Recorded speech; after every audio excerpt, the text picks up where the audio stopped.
सो good evening dear student. हम आज जो ये चैप्टर है जो हम कर रहे थे पहले, इसका थर्ड पार्ट शुरू कर रहे हैं आज।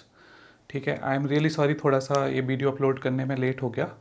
हम यहाँ से कंटिन्यू करेंगे। बच्चे थोड़ा सा लेट होगा, लेकिन मैं नीट 2023 के पहले आपका सिलेबस इसी तरह से पूरा सिलेबस रिवाइज कराऊंगा यूट्यूब पे। ठीक है, आपको बिल्कुल घबराने की ज़रूरत नहीं है। जिस सीक्वेंस में वीडियो आते जा रहे हैं आप पढ़ाई करते जाओ, मैं अवेलेबल हूँ। ठीक है, एक बहुत इम्पॉर्टेंट बात, बहुत सारे बच्चे ऐसे भी हो सकते हैं जो एक बार कोई वीडियो देख लेते हैं और उन्होंने चैनल को सब्सक्राइब नहीं किया है, तो उनको अगले वीडियो का नोटिफिकेशन वगैरह नहीं आता है। तो आप इसको सब्सक्राइब ज़रूर कर लें। बच्चों, एक इम्पॉर्टेंट बात जो मुझे ये वीडियो बनाने के लिए मोटिवेट करती है वो ये है कि कितने लोगों ने मेरे वीडियोस को देखा, लाइक किया या उन पे कमेंट किया।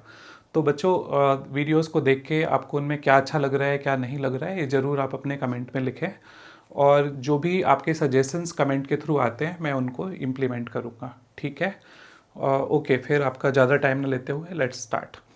तो आज का जो टॉपिक है हम पढ़ने वाले हैं linkage and recombination. Linkage and recombination, ठीक है। तो बच्चों, जब भी कोई हम क्रॉस कराते हैं, जैसा कि हमने मेंडल्स के लॉ में देखा था, तो हमने स्टडी किया था कि एक particular ratio F2 ratio obtain होता है हमें, जो कि यहाँ पे 9:3:1 है। ठीक है, तो जो हमारे साइंटिस्ट हैं मॉर्गन ने एक एक्सपेरिमेंट कंडक्ट किया और उन्होंने ये एक्सपेरिमेंट ड्रोसोफिला और फ्रूट फ्लाई पे किया। तो एक्सपेरिमेंट क्या किया इन्होंने कि जैसे इन्होंने यहाँ पे ले लिया yellow bodied and white eyed female, white eye वाली फीमेल जिसका बॉडी कलर येलो था, उसको इन्होंने मेट करवाया brown bodied and red eyed male से। ठीक है, तो एक कैरेक्टर यहाँ पे हो गया इनके बॉडी कलर का। बच्चों, ये बॉडी कलर इनका एक कैरेक्टर है, ठीक है, और यहाँ पे दूसरा कैरेक्टर हो गया इनका आई का कलर। तो ये जो इन्होंने क्रॉस करवाया बच्चों, ये दो कैरेक्टर के लिए करवाया। मतलब एक कौन सा क्रॉस है मेंडल के अकॉर्डिंग? Die hybrid cross. ठीक है, इस क्रॉस में F1 की जो भी प्रोजेनी मिली, इसको इन्होंने क्या किया, सेल्फिंग करवा दी। मतलब जो भी F1 की प्रोजेनी थी उसका उसी के साथ मल्टीप्लाई करा दिया। ठीक है, तो मतलब इंटर क्रॉस करवा दिया, तो हमें F2 प्रोजेनी मिली। ठीक है, मेंडल ने बोला था कि F2 में जो रेशियो आता है वो इस तरह का आता है 9:3:1 फिनोटिपिक रेशियो। ठीक है, लेकिन लिंकेज के केस में क्या होगा कि जो फिनोटिपिक रेशियो है वो इससे अलग आएगा, तो कुछ डेविएशन आएगा, इसी को हम बोलते हैं लिंकेज। तो एक बार मैं आपको जनरल सेंस में समझाता हूँ इसका क्या मतलब हुआ। कि कुछ जीन ऐसे होते हैं जो एक ही क्रोमोसोम पे साथ साथ होते हैं और उनके फ्यूचर प्रोजेनी में साथ साथ इनहेरिट होने की टेंडेंसी होती है। इसी फिनोमिना को हम बोलते हैं लिंकेज। ठीक है, तो मैं इसको एक बार फिर से रिपीट कर रहा हूँ। When two genes are located on the same chromosome, they have tendency to get inherited together and this property is known as linkage. Okay, तो लिंकेज का हमें कैसे पता चलेगा? इसके लिए सिंपल सा है कि ये वाला जो रेशियो है, ठीक है, ये अचीव नहीं होगा, कुछ और रेशियो अचीव होगा, उससे हमें पता चलेगा कि लिंकेज प्रेजेंट है। ठीक है, अब एक यहाँ पे इम्पॉर्टेंट पॉइंट आता है कि कुछ जीन होते हैं टाइटली लिंक्ड, है ना। टाइटली लिंक का मतलब है कि उनमें जो रिकॉम्बिनेशन का जो परसेंटेज है वो बहुत कम होगा। रिकॉम्बिनेशन का क्या मतलब है? देखो, जब भी हम क्रॉस कराते हैं तो दो तरह के ऑफस्प्रिंग मिलते हैं। एक वो जिनके कैरेक्टर एग्जैक्टली पेरेंट के जैसे हैं, उनको हम बोलते हैं पेरेंटल टाइप। और एक इस तरह का कॉम्बिनेशन जो दोनों पेरेंट के मिलने से एक नया कॉम्बिनेशन बना है, जिसको हम बोलते हैं रिकॉम्बिनेंट। तो जब भी लिंक जीन प्रेजेंट होंगे तो रिकॉम्बिनेंट का जो परसेंटेज है वो कम होगा। ठीक है, तो अगर हम इस केस में देखें, जब कोई लिंकेज नहीं होती है, तो ये वाला जो 9 है वो पेरेंटल टाइप होता है, ये वाला जो 1 है वो भी पेरेंटल टाइप होता है, बचा हुआ ये 6 है, ये रिकॉम्बिनेंट है। तो अगर आप 6/16 करोगे इन सब का सम, तो यहाँ पे लगभग अब आपको 37% रिकॉम्बिनेंट यूजुअल कंडीशन में आता है जब कोई लिंकेज नहीं होती है। लेकिन आप यहाँ पे देखो, यहाँ पे जो रिकॉम्बिनेंट है ये केवल 1.3% आया है, तो इसलिए टाइटली लिंक जीन है। और यहाँ पे आप देखोगे रिकॉम्बिनेशन 32.7% आया है। और यहाँ पे ये 37% यूजुअली होता है जब कोई लिंकेज नहीं होती, तो ये भी उससे कम है। तो यहाँ पे लिंकेज यहाँ पे भी है और लिंकेज यहाँ पे भी है, दोनों ही केसेस में है। मैंने इसको आपकी बुक में जो एग्जांपल है उसको मैंने मेंशन किया है कि जब हम टाइटली लिंक्ड जीन को देखते हैं तो यहाँ पे 1.3% रिकॉम्बिनेंट आता है, मतलब ये टाइटली लिंक्ड जीन है। और ये जो लूजली लिंक्ड का एग्जांपल है यहाँ पे हाई रिकॉम्बिनेशन है। मैंने यहाँ पे कैरेक्टर भी लिखा हुआ है कि किस कंडीशन में। जो हम एलो बॉडीड और वाइट आई वाले जो आपका क्रॉस दिखाया हुआ है आपकी एनसीईआरटी बुक में, उसमें 1.3% रिकॉम्बिनेशन मतलब टाइटली लिंक्ड जीन है। और जो दूसरा क्रॉस वाइट एंड मिनिएचर का दिखाया गया है उसमें आपका जो रिकॉम्बिनेशन है 32.7% है। तो वो जो लिंक्ड जीन है वो लूजली लिंक्ड है। ठीक है, चलो अगले वाले स्लाइड पे चलते हैं। Sex determination.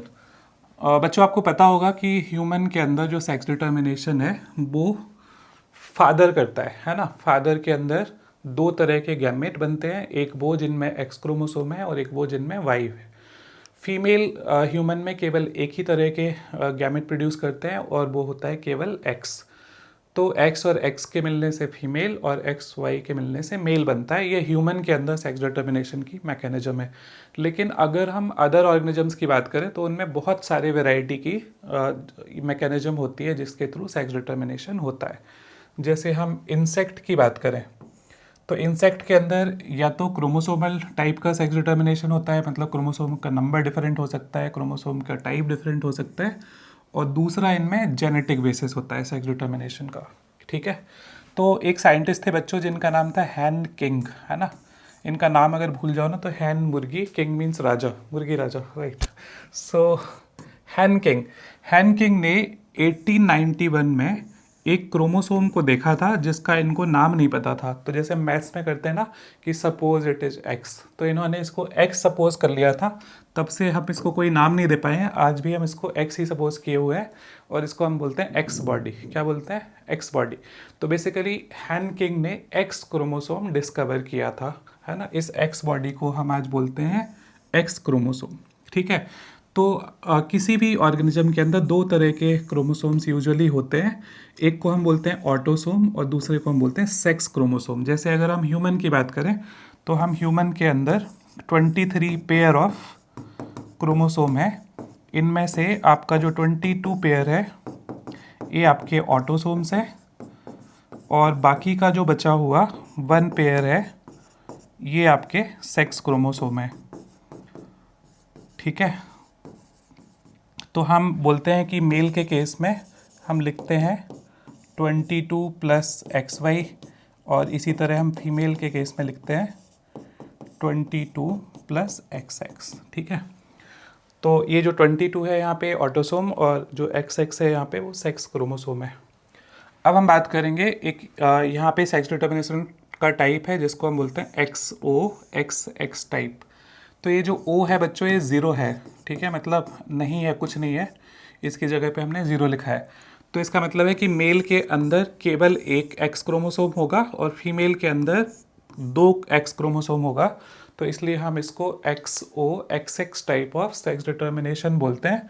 और इस टाइप का सेक्स डिटर्मिनेशन कुछ इंसेक्ट्स में होता है, एग्जाम्पल है ग्रास होपर। तो ये नीट में आया हुआ क्वेश्चन है जिसमें आपसे पूछा जाएगा कि ग्रास होपर में किस टाइप का सेक्स डिटर्मिनेशन होता है। तो इसका आंसर है बच्चों XO XX टाइप, ये वाला। ठीक है, दूसरा ये XX XY टाइप आपने देख लिया। अदर इंसेक्ट में XX XY टाइप का होता है, मैमल्स में भी ऐसा होता है, ह्यूमंस में भी ऐसा होता है, ड्रोसोफिला में भी ऐसा ही होता है, जो कि हमने यहाँ पे पढ़ा। एक इंटरेस्टिंग पॉइंट है कि ह्यूमन के केस में फादर डिसाइड कर रहा है कि जो चाइल्ड है वो मेल होगा या फीमेल होगा। बर्ड्स के केस में मदर डिसाइड करती है। ठीक है, तो ह्यूमन के केस में हम बोलते हैं कि मेल हेटेरोगैमेटी प्रेजेंट है, मतलब मेल 2 डिफरेंट टाइप के गैमीट प्रोड्यूस करता है। बर्ड्स के केस में फीमेल 2 डिफरेंट टाइप के गैमीट प्रोड्यूस करता है, मेल सेम टाइप का गैमीट प्रोड्यूस करता है। तो इसको डिफरेंशिएट करने के लिए हमने Z और W से रिप्रेजेंट किया है। तो इसको हम ZZ ZW टाइप का सेक्स डिटर्मिनेशन बोलते हैं और ये बर्ड्स के अंदर प्रेजेंट है, वेरी वेरी इंपॉर्टेंट है। ठीक है, तो फीमेल हेटेरोगैमेटी बर्ड्स के अंदर प्रेजेंट है, फीमेल के अंदर फीमेल के अंदर क्या होगा, ZW टाइप, और मेल के अंदर ZZ। ठीक है, चलो अगले पेज पे बढ़ते हैं। अब अगला है यहाँ पे इम्पॉर्टेंट पॉइंट, म्यूटेशंस। तो बच्चों वो सारी चीज़ें जो फ्यूचर जनरेशन्स को पेरेंट्स से डिफरेंट बनाती है, उनमें से एक चीज़ है म्यूटेशन। ठीक है, तो म्यूटेशंस को हम कैसे डिफाइन करते हैं, हम इसको डिफाइन करते हैं अल्टरेशन ऑफ डीएनए सीक्वेंसेस। ठीक है, जैसे सपोज बच्चों मेरा नाम शेखर है, तो मैं यहाँ पे लिख दिया मैंने SHEKHAR। ठीक है, राइट। अब इनमें से मैं कुछ भी कर दूं, चाहे इसको हटा दूं, है ना, या इसकी जगह कुछ और डाल दूं, या इनका सीक्वेंस उल्टा कर दूं, ऐसा मैं कुछ भी करूंगा तो मेरा नाम ये नहीं रहेगा, फिर कुछ और बन जाएगा। ठीक है, जैसे मैंने इन दोनों को हटा दिया तो SHKHAR बन गया, तो ये नाम शेखर है, नहीं है ना। तो इसी तरह जो डीएनए के अंदर न्यूक्लियोटाइड का सीक्वेंस होता है वो प्रिसाइज सीक्वेंस होता है। अगर उस सीक्वेंस में थोड़ा सा भी हम चेंज करते हैं तो सीक्वेंस चेंज हो जाने की वजह से क्या हो जाता है कि डीएनए का जो फंक्शन है वो चेंज हो जाता है, वो कुछ और जीन की तरह काम करने लग जाता है। ठीक है, इसी को हम बोलते हैं म्यूटेशंस।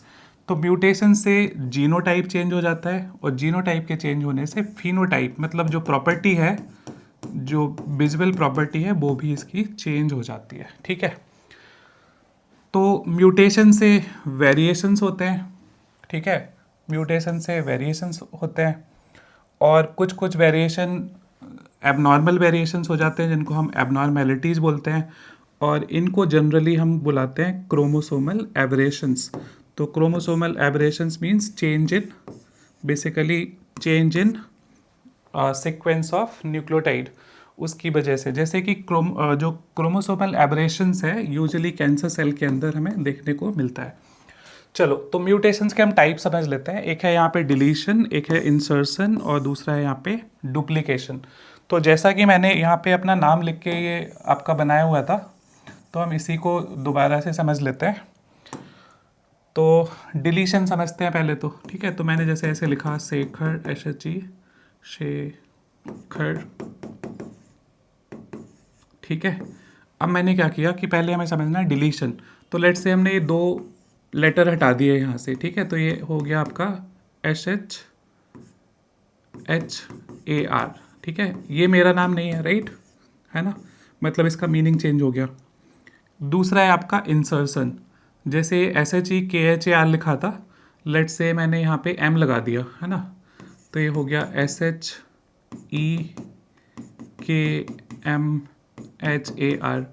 अगेन ये मेरा नाम नहीं है, राइट।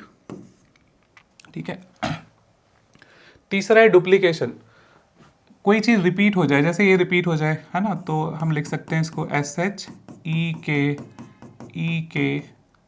SHEKHAR। तो ये आपका क्या हो गया, डुप्लीकेशन हो गया। ये भी मेरा नाम नहीं है, ये भी मेरा नाम नहीं है, ये भी मेरा नाम नहीं है, राइट। तो आप देख पा रहे हो कि म्यूटेशन से जो न्यूक्लियोटाइड का सीक्वेंस है वो चेंज होने से उस जीन का जो रोल है वो चेंज हो जाता है, या मीनिंग चेंज हो जाता है। तो ये आपके 3 तरह के यहाँ पे हमने म्यूटेशन देखे। इनको हम फ्रेम शिफ्ट म्यूटेशन भी बोलते हैं। ठीक है, फ्रेम शिफ्ट म्यूटेशन समझने के लिए मैं आपको एक एग्जांपल दिखाता हूँ यहाँ पे। जैसे मैंने 3 लेटर का लिखा कि राम हैज़ कैप। ठीक है, ये आपके एनसीईआरटी का डायरेक्ट एग्जांपल है। अब मैं इसमें क्या कर रहा हूँ कि एक एक लेटर कुछ डिफरेंट इंट्रोड्यूस करने वाला हूँ। तो मैंने सपोज़ यहाँ पे लिख दिया राम, इसके बाद मैंने यहाँ पे बी इंट्रोड्यूस कर दिया, फिर ये ऐसा ही लिखा हैज़, और फिर ऐसे लिखा कैप। अब इसमें क्या होगा कि जो आपके जेनेटिक कोड होते हैं वो ट्रिपलेट होते हैं, वो 3 लेटर को एक साथ रीड करते हैं। तो राम तो एज इट इज़ रीड होगा, ये 3 एक साथ पढ़े जाएंगे, ये 3 एक साथ पढ़े जाएंगे, और इसके बाद अगले 3 एक साथ पढ़े जाएंगे। इसका मतलब क्या हुआ कि इस पॉइंट के बियॉन्ड इनका मीनिंग चेंज हो गया। ठीक है, इसी को हम बोलते हैं बच्चों फ्रेम शिफ्ट म्यूटेशन। इसी को हम बोलते हैं फ्रेम शिफ्ट म्यूटेशन, मतलब जो रीडिंग फ्रेम है रेस्ट ऑफ द जो सीक्वेंस है उसका चेंज हो जाता है। तो हम किस कंडीशन में चेंज नहीं होगा? अगर मैं यहाँ पे 3 लेटर इंट्रोड्यूस करता, जैसे मैं यहाँ पे BIG इंट्रोड्यूस करता, बिग, है ना, तो राम गलत जगह इंट्रोड्यूस करा, हमें यहाँ पे करना है, ठीक है। तो मैं इस पार्ट को फिर से रिपीट कर देता हूँ बच्चों।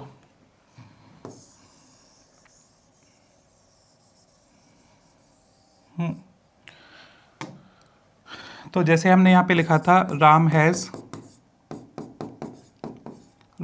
कैप, और हमने क्या किया, राम को एज इट इज़ लिखा, हैज़ को एज इट इज़ लिखा, हमने यहाँ पे BIG इंट्रोड्यूस कर दिया और यहाँ पे लिख दिया कैप। तो ये क्योंकि 3 लेटर से बना हुआ है और ये ऑलरेडी 3 लेटर है, तो 3 लेटर जब हम इंट्रोड्यूस करेंगे तो आगे का जो रीडिंग फ्रेम है वो सेम रहता है। इसका क्या मतलब हुआ बच्चों? इसका मतलब ये हुआ कि जब भी हम 3 कोड्स को यहाँ से हटाएंगे या 3 कोड को हम यहाँ पे ऐड करेंगे तो रीडिंग फ्रेम हमारा कांस्टेंट रहेगा और जो ये फ्रेम शिफ्ट म्यूटेशन है उस कंडीशन में नहीं अपीयर होगा, ठीक है। एक यहाँ पे बहुत इंपॉर्टेंट क्वेश्चन पूछा जाता है, वो है पॉइंट म्यूटेशन। पॉइंट म्यूटेशन का क्या मतलब है ना, न्यूक्लियोटाइड का जो सीक्वेंस है उनमें से जब केवल एक बेस चेंज हो जाए, है ना, तो उसको हम पॉइंट म्यूटेशन बोलते हैं। इसका एक क्लासिकल एग्जांपल है आपका sickle cell anaemia. Sickle cell anaemia में क्या होता है कि जो हमारा RBC है उसका जो शेप है वो सिकल शेप हो जाता है, ठीक है, इसीलिए हम इसको सिकल सेल एनीमिया बोलते हैं। इसका डिटेल हम अभी आगे पढ़ने वाले हैं, ठीक है। म्यूटाजेंस तो वो एजेंट, चाहे वो केमिकल हो चाहे फिजिकल एजेंट हो, जो म्यूटेशन कॉज कराते हैं उनको हम म्यूटाजेंस बोलते हैं, ठीक है। तो म्यूटाजेंस केमिकल और फिजिकल एजेंट है जो म्यूटेशन कॉज कराते हैं, ठीक है। चलो आगे हम बढ़ेंगे। पेडिग्री एनालिसिस, इसका क्या मतलब होता है बच्चों? अगर हमें सुपीरियर प्रोजेनी चाहिए, काऊ की चाहिए या बफेलो की चाहिए और किसी भी एनिमल की चाहिए, तो हम क्या करते हैं कि सुपीरियर क्वालिटी का मेल एनिमल और सुपीरियर क्वालिटी का फीमेल एनिमल को आइडेंटिफाई करते हैं और फिर उनकी हम मेटिंग करा देते हैं, और उनकी मेटिंग कराने से जो प्रोजेनी बनती है वो दोनों से सुपीरियर होती है, क्योंकि उसके अंदर दोनों सुपीरियर कैरेक्टर्स दोनों के कंबाइन हो जाते हैं, राइट। तो लेकिन अगर हम बात करें कि अगर हमें ये काम ह्यूमंस में कराना हो, है ना, तो इथिकल रीजंस की वजह से ह्यूमंस में ऐसा पॉसिबल नहीं है ना। ऑल्दो जो मैरिजेज होती हैं उसमें ये देख के करते हैं कि ये मतलब अच्छे कैरेक्टर्स के इंडिविजुअल्स हैं, है ना, तो उसमें कोशिश की जाती है कि इनकी मैरिजेस मतलब क्या क्या कहना चाहिए कि उनसे बेटर प्रोजेनी प्रोड्यूस हो। हाँ, तो बच्चों अगर हमें किसी डिसीज़ की स्टडी करनी हो कि वो कैसे पेरेंट से ऑफस्प्रिंग में ट्रांसफ़र हो रही है, तो अगर वो एनिमल के केस में हो तो हम उनको कंट्रोल्ड क्रॉस करा के स्टडी कर सकते हैं और हम ये पता लगा सकते हैं कि किस तरह से इसका ट्रांसमिशन हो रहा है, किस किस कंडीशन में इसका ट्रांसमिशन पॉसिबल है। बट ह्यूमंस के केस में कंट्रोल क्रॉसेस पॉसिबल नहीं है एथिकल रीजंस की वजह से। तो जो ऑलरेडी इवेंट हो चुके हैं हम उनको स्टडी करते हैं और हम उस डिसीज के इनहेरिटेंस पैटर्न को समझने की कोशिश करते हैं, ठीक है। तो इसी टेक्निक को हम बोलते हैं पेडिग्री एनालिसिस। तो जो पेडिग्री एनालिसिस में कुछ सिंबल्स को यूज़ करते हैं, पहले हम उन सिंबल्स के बारे में समझेंगे, ठीक है। तो ये जो आपका स्क्वायर ब्रैकेट है यहाँ पे, जैसे इस तरह से स्क्वायर ब्रैकेट है, इसको हम मेल के लिए यूज़ करेंगे, सर्किल को फीमेल के लिए यूज़ करेंगे। हाँ, इस तरह का जो स्क्वायर होगा उसका मतलब है सेक्स अनस्पेसिफाइड। इसका मतलब क्या हुआ, जैसे मैं इसके अंदर 5 ऐसे लिख दूँ, ऐसे 5 लिख दिया, तो इसका मतलब है कि किसी के 5 ऑफ स्प्रिंग्स हैं, लेकिन हमने उसमें ये नहीं बताया कि उसमें से कितने मेल या कितने फीमेल हैं। जैसे 2 मेल 3 फीमेल हो सकते हैं, 3 मेल 2 फीमेल हो सकते हैं, सारे मेल हो सकते हैं, सारे फीमेल हो सकते हैं। तो सेक्स अनस्पेसिफाइड का मतलब है कि हमने ये डिस्क्लोज नहीं किया है कि उनमें से कितने मेल हैं कितने फीमेल हैं, ठीक है। अफेक्टेड इंडिविजुअल को हम जब पेडिग्री एनालिसिस में दिखाते हैं, मतलब वो इंडिविजुअल जो डिसीज़ को एक्सप्रेस कर रहे हैं, तो हम उसको कम्प्लीटली ऐसे फिल कर देते हैं, ठीक है, राइट।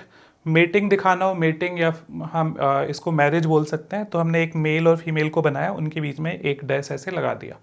कजनजेनियस मैरिज को दिखाना है, मतलब मैरिज बिटवीन क्लोज रिलेटिव, तो उसमें हम 2 डैश से इसको कनेक्ट कर देते हैं, ठीक है। अब यहाँ पे जो आप देख रहे हो इसमें क्या है, तो ये पेरेंट है, लेट्स से ये मामा, ये पापा और इनके 2 बच्चे, ठीक है। तो ये मेल और ये फीमेल, ये मैंने आपको ऑलरेडी बता दिया। इससे आपको क्या पता चल रहा है? हेल्दी पापा, हेल्दी मामा और डिसीज बियरिंग बच्चा, ठीक है। कैसे पता चला ये आपको, ये मैंने इसको क्या किया है, फिल किया है। मोस्ट लाइकली ये किस वजह से होगा? रिसेसिव ट्रेट की वजह से होगा। मतलब यहाँ पे पेरेंट दोनों हेट्रोजाइगस होंगे किसी ट्रेट के लिए, ठीक है। लेट्स से हमने इसको capital R small R, capital R small R लिख दिया और बच्चा स्मॉल आर हो गया, तो उस कंडीशन में ऐसा देखने को मिलेगा। यहाँ पे 2 आपके एनसीईआरटी में जो डायग्राम है एग्जैक्टली मैंने वही यहाँ पे बनाए हुए हैं। ये वाला ऑटोसोमल डोमिनेंट ट्रेट को रिप्रेजेंट कर रहा है, ये ऑटोसोमल रिसेसिव ट्रेट को रिप्रेजेंट कर रहा है। तो इनको कैसे पहचानेंगे? इसमें देखो मेल और फीमेल, मतलब फादर और मदर दोनों हेल्दी है, इनमें से किसी को ये डिसीज़ नहीं है ना। तो हम बोल सकते हैं कि इसने जनरेशन स्किप किया है, जनरेशन यहाँ पे स्किप हुई है, राइट। तो इससे हमें पता चल रहा है कि रिसेसिव ट्रेट है। और यहाँ पे देखो मेल को भी बीमारी है और फीमेल को भी बीमारी है ना। तो male and female both are affected.